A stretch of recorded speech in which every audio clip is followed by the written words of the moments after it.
a plus b whole cube, a cube plus 3a square b plus 3ab square plus b cube, এটা হলো a plus b whole cube এর সূত্র। আর a minus b whole cube এর সূত্র হলো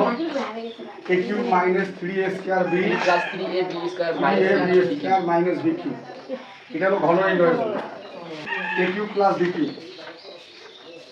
a plus b into না a plus b whole cube minus 3ab into a plus b, এটা মান নির্ণয়। আর a cube minus b cube, a minus b whole cube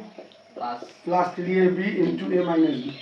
এই সূত্রটা মুখস্থ একটা টেকনিক রয়েছে। তো ক্লাসের সময় এখানেও প্লাস এখানেও প্লাস মাঝে জাস্ট মাইনাস আর মাইনাস এখানেও মাইনাস মাঝে just plus, a cube plus b cube, a plus b into a square minus ab plus b square, আবার a cube plus b cube, sorry a cube minus b cube, a minus b into a square plus ab plus b square, মাইনাসের সময় এই ভিতরটা plus আর প্লাসের সময় ভিতরটা minus, তাছাড়া